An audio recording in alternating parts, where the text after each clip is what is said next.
in the shadowed corners of the art world, where fortunes are made and lost in the flicker of an auctioneer's gavel. Some treasures are too precious to be merely bought. They must be acquired. Elias Thorne, a name whispered with a mixture of reverence and fear in certain circles. Not a thief, not precisely, more of an art redeemer. He specialized in retrieving pieces that, shall we say, had found themselves in the wrong hands. And his latest target? The Obsidian Shard. The shard wasn't just a pretty rock. Legend had it was a piece of meteorite, imbued with some kind of ancient power. Originally from a forgotten South American civilization, it had disappeared centuries ago, only to resurface in the private collection of a ruthless magnate, Viktor Volkov. Volkov was known for two things: his impenetrable security and his even more impenetrable ego. Elias had been hired by a shadowy consortium, individuals who believed the shard belonged to humanity, not just one man's vault. The payout was astronomical, enough to disappear forever. But first, he had to get it. The plan was meticulous. Weeks of surveillance, exploiting every weakness, every human habit. On the night of the heist, a manufactured power surge would disable the exterior cameras for precisely 90 seconds. Inside, Elias would navigate the laser grids, the pressure plates, the heat sensors. He knew Volkov's security team thought they were invincible. That was their first mistake.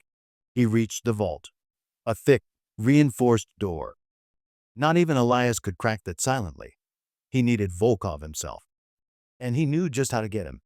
A precisely timed, anonymous call to Volkov's private line.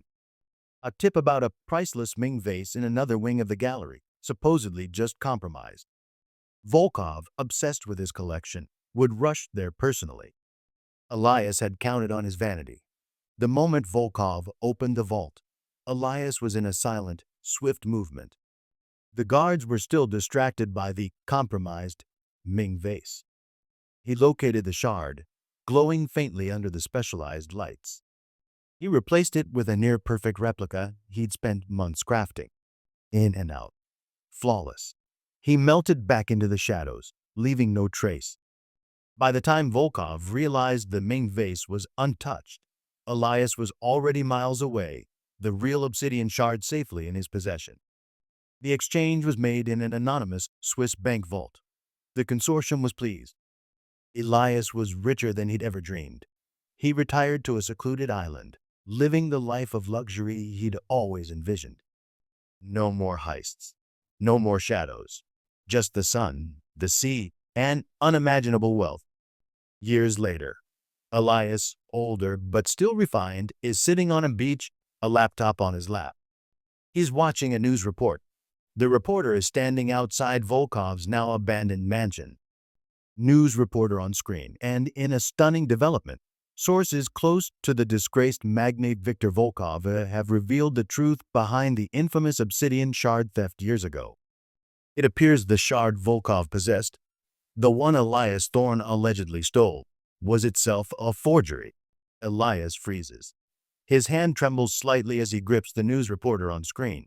Investigators now believe the real Obsidian Shard, the legendary artifact, was never in Volkov's possession at all. It had been sold off years before by a desperate, cash-strapped Volkov and replaced with a highly convincing replica. Elias's face, a slow dawning realization, then a hint of a grim smile. Elias had always prided himself on his intelligence, his meticulous planning. He had outsmarted Volkov, the consortium, the entire security apparatus. He had built a legend around himself, but the true masterstroke belonged to Viktor Volkov. He hadn't just sold the genuine article.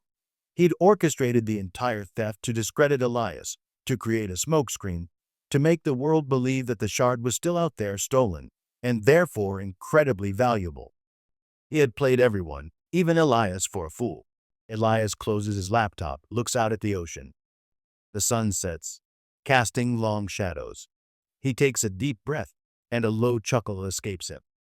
Elias Thorne, the legendary art redeemer, had paid a king's ransom to steal. Nothing. The ultimate con. And the beautiful irony?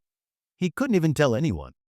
His reputation, his entire legend, was built on that stolen fake. Some treasures are too precious to be merely bought or even stolen. Sometimes the greatest art isn't on display in a gallery. It's in the deception itself.